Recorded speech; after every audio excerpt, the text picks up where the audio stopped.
Hi friends, welcome to London Tamil kitchen. நான் இன்றைக்கு தோசை ரெசிபியோடு வந்திருக்கிறேன். தோசையும் பொரிச்ச சம்பலும் சாப்பிட்டா சூப்பராக இருக்கும்.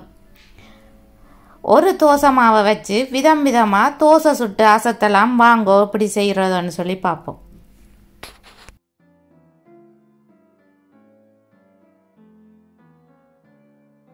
ஒரு சுண்டு உளுந்து எடுத்து வச்சுக்கிறேன். கிராம் கணக்கில் 300 கிராம். நீங்கள் பாதி உளுந்து எடுத்தாலும் பரவாயில்லை, முழு உளுந்து எடுத்தாலும் பரவாயில்லை, எதெண்டாலும் யூஸ் பண்ணலாம். சிவத்த பச்சை அரிசி எடுத்து வச்சுக்கிறேன். அதுக்கும் ஒரு சுண்டு தான். உளுந்தையும் அரிசியையும் சரிக்கு சரி போடணும். 300 கிராம். நீங்கள் வேணுமென்று சொல்லி சொன்னால் வெள்ளைப்பச்சை அரிசியும் எடுக்கலாம். நான் வெள்ளைப்பச்சை அரிசியை விட சிவத்த பச்சை அரிசி ஹெல்த்தி கூட என்று சொல்லி சொன்னபடியா நான் சிவத்த பச்சை அரிசி தான் யூஸ் பண்ணுறேன். நான் 1.5 டீஸ்பூன் சின்ன சீரகம் எடுத்து வச்சிருக்கிறேன். 1/2 டீஸ்பூன் மிளகு எடுத்து வச்சுக்கிறேன். உளுந்துக்குள்ள 1 டேபிள் ஸ்பூன் வெந்தயம் போடுறேன். இனி தண்ணி விட்டு நல்லா கழுவி எடுக்க போறேன். உளுந்துக்குள்ள தண்ணி ஊற்றி வச்சிருக்கிறேன். அரிசிக்குள்ளேயும் தண்ணி ஊற்றி வச்சுக்கிறேன். நச்சீரக மிளகுக்குள்ளேயும் தண்ணி ஊற்றி வச்சுக்கிறேன். 10 மினிட்ஸுக்கு பிறகு கழுவி எடுக்க போறேன். இப்படி கிளியர் வாட்டர் வரத்தக்கதா கழுவி எடுக்கணும். 4 ஹவர்ஸுக்கு ஊற விட போறேன். 4 ஹவர்ஸ் ஆச்சுது. நான் தண்ணி வடிச்சு எடுத்து வச்சுக்கிறேன். இனி உளுந்த மிக்ஸி கப்புக்குள்ள போட்டு அரைச்செடுக்க போறேன். இனி தண்ணி விட போறேன். தண்ணி உளுந்துக்கு கொஞ்சம் மேலேயா நிக்கணும். பாத்தீங்களா தெரியும், உளுந்துக்கு மேல தண்ணி நிக்கத்தக்கதா விடணும். இனி அரைச்செடுக்க போறேன்.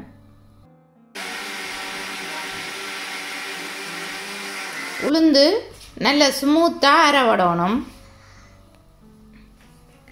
அரைச்ச உளுந்த இனி ஒரு பாத்திரத்துக்குள்ள விட போறேன். இனி எடுத்து வச்சிருக்கிற இந்த சீரகம் மிளக முதல் போட்டுட்டு அதுக்கு மேல ஊற விட்ட ரைஸ போட்டு கிரைண்ட் பண்ண போறேன்.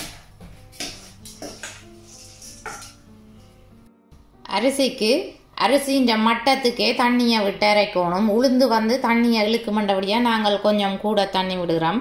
அரிசிக்கு அப்படி விட தேவையில்லை. அரிசிக்கு மட்டமாவே நீங்கள் தண்ணியையும் விட்டீங்கன்னு சொன்னா சரி. உளுந்த முதல் போட்டு அரைச்சிட்டு அதுக்கு பிறகுதான் அரிசியை போடுங்கோ. அப்படி என்றா தான் அந்த வெந்தயம் சைட்டில் ஒட்டி இருக்கும். கிரைண்டருக்கு சைட்டில் பிறகு நாங்கள் அரிசியை போட்டு அரைக்கல வெந்தயம் அரிசியோட சேர்ந்து மிக்ஸ் பண்ணப்பட்டுடும். அதுல முதல் உளுந்த கிரைண்ட் பண்ணிட்டு தான் பிறகு அரிசியை கிரைண்ட் பண்ணணும்.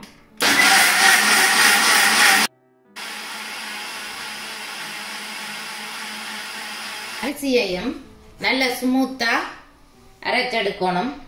நான் அரைச்சிட்டேன்.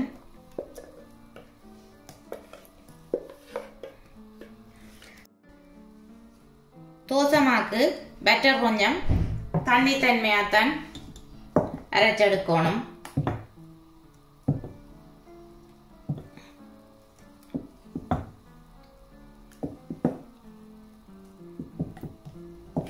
இனி உளுந்தையும் அரிசியையும் நல்லா மிக்ஸ் பண்ணி விடணும். தோசைமா திக்கா இருந்ததுன்னு சொல்லி சொன்னா நீங்கள் கொஞ்சம் தண்ணி ஆட் பண்ணி மிக்ஸ் பண்ணி விடுங்க. இனி நான் அரைச்சு வச்சுக்கிற இந்த மாவை புளிக்க வைக்க போறேன். 8 ஹவர்ஸ் புளிக்க வைக்கணும். நார்மலா 8 ஹவர்ஸ் சொல்லி ஷுவரா சொல்ல இயலாது. ஏன்னு சொல்லி சொன்னா வெதரை பொறுத்து தான் இந்த மா புளிக்கும். நீங்கள் குளிர் நாட்டுல இருக்கிறீங்கன்னு சொன்னா அவனை வார்ம் பண்ணிட்டு அதுக்குள்ள நீங்கள் இந்த மாவை வச்சீங்கன்னு சொல்லி சொன்னா புளிச்சிடும். அந்த மா புளிச்சதுன்னு சொல்லி சொன்னா தெரியும் எப்படி இருக்குமான்னு சொல்லி. நான் 8 ஹவர்ஸுக்கு பிறகு காட்டுறேன். தோசைமா பொங்கி வந்திருக்குது பாருங்கோ.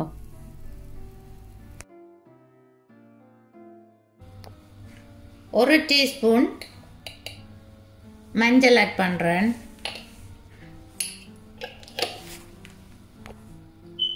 ஒரு டீஸ்பூன் உப்பு ஆட் பண்றேன். இனி எல்லாத்தையும் சேர்த்து மிக்ஸ் பண்ண போறேன். சீரகம் மிளகாயும் நீங்கள் ஊற விட்டு அரைக்காமல் வேணுமென்று சொல்லி சொன்னால் பவுடராக போடலாம். மஞ்சள் உப்பு சேர்க்கையில் அதையும் பவுடராக ஆட் பண்ணி மிக்ஸ் பண்ணலாம். நீங்கள் விருப்பம்ண்டா தாளிதம் செய்து ஆட் பண்ணலாம் இந்த தோசைமாக்கு. ஓகே, இப்போ தோசைமா ரெடி ஆகிட்டுது. தோசைக்கல்லை வச்சு ஹீட் பண்ண விட்டுருக்கிறேன். தோசைக்கல்லுக்கு ஆயில் பூசணும். நீங்கள் பேப்பர், துணி அல்லது ஒனியனால கூட பூசலாம். வந்து மீடியத்துக்கும் லோ ஹீட்டுக்கும் இடையில வச்சிருங்கோ. கை ஹீட்டில் விட்டீங்கன்னு சொன்னால் தோசை மாவை ஊற்றி நீங்கள் ரவுண்டாக சுற்றுறதுக்கு இடையில தோசை பிஞ்சு பிஞ்சு வந்துடும்.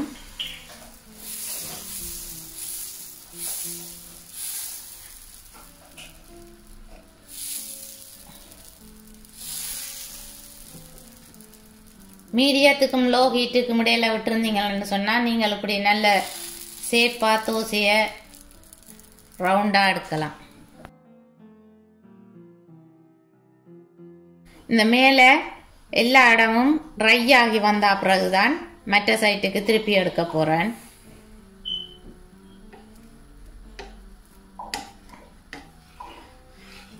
இப்படி சைட்டுக்கு கொடுத்து இப்படி செய்துட்டு தோசையை திருப்பி விடலாம்.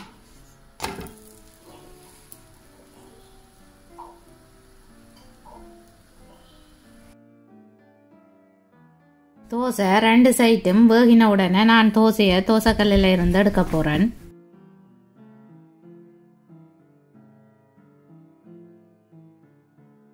ஒவ்வொருக்கா தோசை மாவை விட்டு பரவுறதுக்கு முதல் ஆயில் பூசணும். அப்பதான் திருப்புறத்துக்கு ஈஸியா இருக்கும். அல்லது சில நேரம் தோசைக்கல்லோட ஒட்டிடும் தோசை. இப்போ நாங்கள் திருப்பேக்கில் பிஞ்சு பிஞ்சு வரும். இனி நான் சாக்லேட் தோசை செய்ய போறேன்.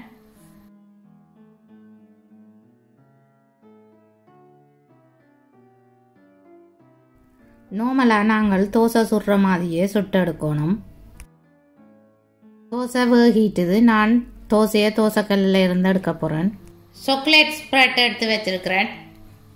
தோசை வந்து சூடாக இருக்கே இந்த ஸ்ப்ரெட்டை பூசணும்.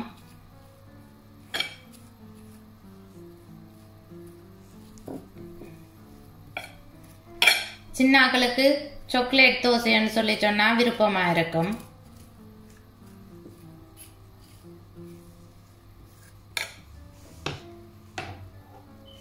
இதை நீ இப்படியே ரோல் பண்ணணும்.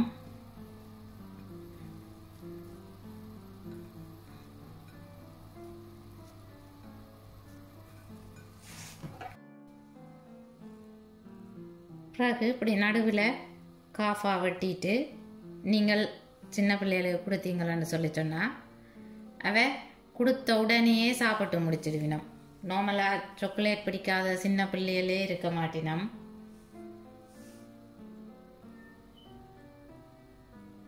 Chocolate dosa ready.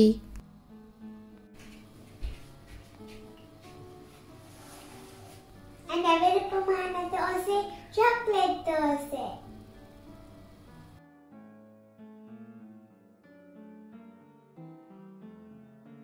இப்போ நான் எண்ணெய் தோசை சுட போகிறேன்.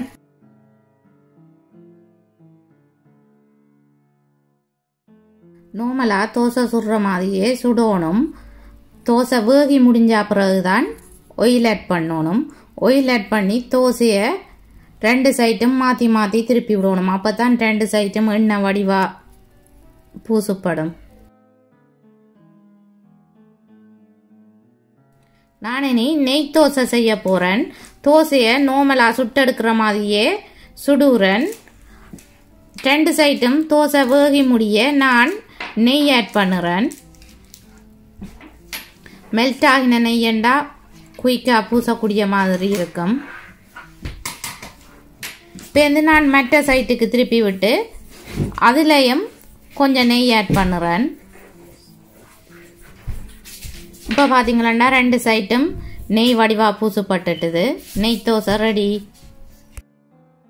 அப்படியே தான் நெய்யின் வாசமும் நல்லெண்ணெயின் வாசமும் டிஃப்ரெண்டாக தெரியும். பார்க்கல 2 ஒரே மாதிரி தான் இருக்கும் ஒயிலியா.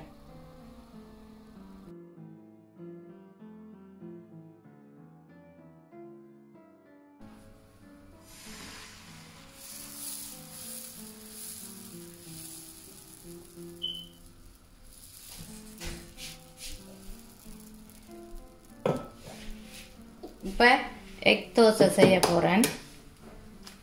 தோசையை விட்டு பிறவின உடனே எக் ஆட் பண்ணணும்.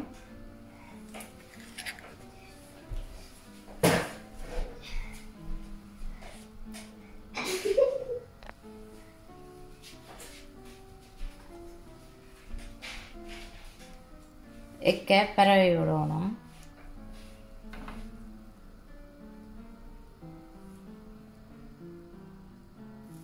அமர்த்தாமல் சும்மா மேலால தட்டி பரவி விடணும்.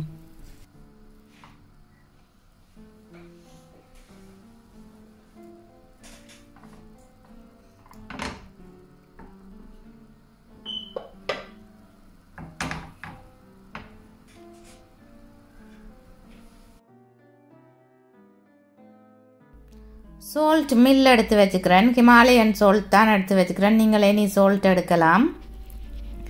இந்த மில்லால் நான் வந்து சால்ட்டை எக்குக்கு மேலே பரவி போட போகிறேன். கூட போட்டுடாங்க, அளவாக போடுங்கோ. பெப்பர் பவுடரும் கொஞ்சம் ஆட் பண்ணிவிட போகிறேன். பெப்பர் பவுடரையும் பெப்பர் மில்லால் போட்டிங்களா பெட்டராக இருக்கும்.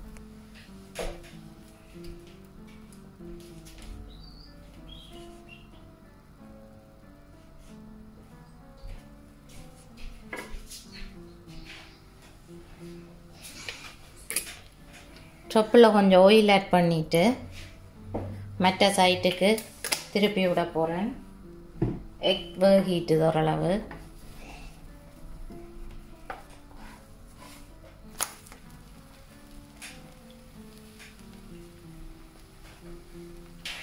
ரெண்டு சைட்டும் வேகிட்டோடனே இனி அடுப்பில் இருந்து இறக்க போகிறேன்.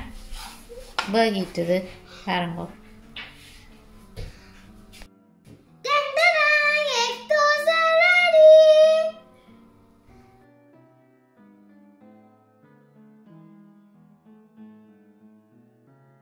ஒரு பாத்திரத்துக்கு ஆயில் விட்டு அடுப்பை ஆன் பண்ணி ஹீட் பண்ண விட்டுருக்கிறேன். லோ ஹீட்டில் தான் அடுப்பு வச்சிருக்கணும், அல்லது மிளகாய் உடனே கருகிடும்.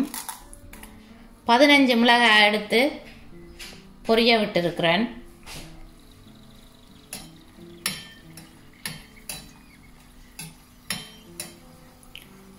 உங்களுக்கு சம்பல் வந்து நல்ல ஸ்பைசியாக வேணுமென்னு சொல்லி சொன்னால் நீங்கள் கூட மிளகாய் ஆட் பண்ணலாம். நான் சின்னாக்களும் சாப்பிட்றபடியாக குறைய மிளகாய் தான் ஆட் பண்ணியிருக்கிறேன்.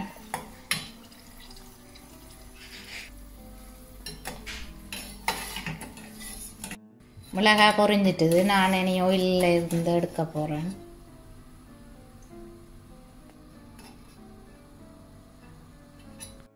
மிளகாயை பொரிச்சு எடுத்து வச்சிருக்கிறேன்.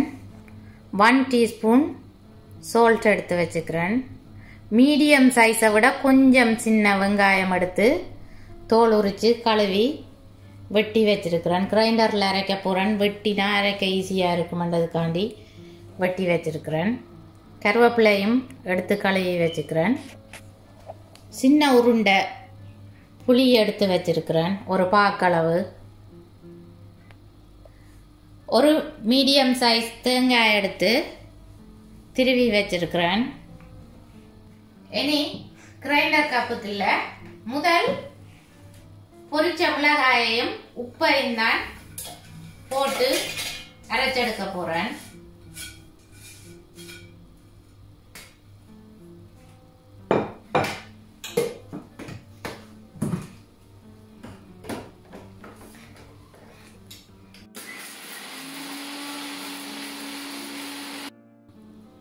மிளகாயும் உப்பும் இப்படி அரைவாட்டு வந்த பிறகு இனி ஒனியனையும் புளியையும் ஆட் பண்ணி அரைக்க போகிறேன். புளி ஆட் பண்ணுறேன். வெட்டி வச்சுக்கிற ஒனியனையும் ஆட் பண்ணுறேன்.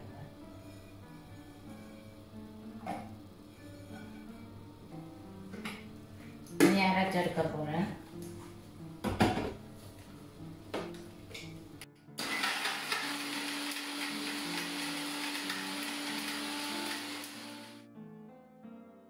இனி தேங்காய் பூ ஆட் பண்ண போறேன்.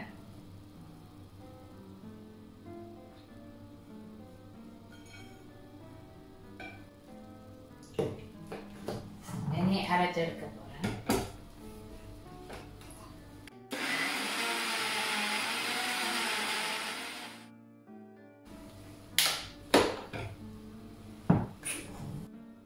ஸ்பூன் ஒன்றால கிளறி விட்டு விட்டு அடிக்கணும். அப்பதான் தேங்காய் பூ வடிவ அரைபடும்.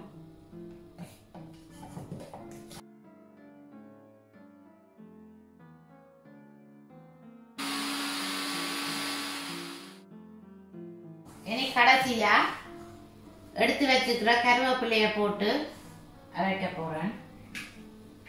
நல்லா அரைக்க கூடாது கருவேப்பிலைய.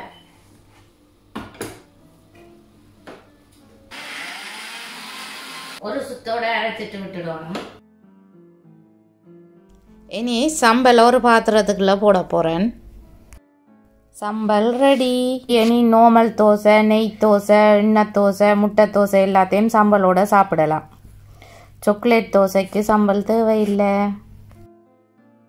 நீங்களும் விதம் விதமாக தோசையை சுட்டு பார்த்துட்டு எப்படி வந்தேன்னு சொல்லி எனக்கு கமெண்ட் போடுங்கோ. ஃபோட்டோ எடுத்து என்னுடைய ஃபேஸ்புக் பேஜில் அப்லோட் பண்ணி விடுங்கோ. என்னுடைய ஃபேஸ்புக் பேஜின்ற லிங்க் வந்து நான் டிஸ்கிரிப்ஷனில் கொடுத்துருக்குறேன். என்னுடைய வீடியோஸ் உங்களுக்கு பிடிச்சிருந்தா லைக் பண்ணுங்கோ, ஷேர் பண்ணுங்கோ, கமெண்ட் பண்ணுங்கோ. மீண்டும் இன்னும் ஒரு ரெசிபியோடு உங்களை சந்திக்கும் வரை உங்களிடமிருந்து விடைபெறுவது உங்கள் மதி. பாய்.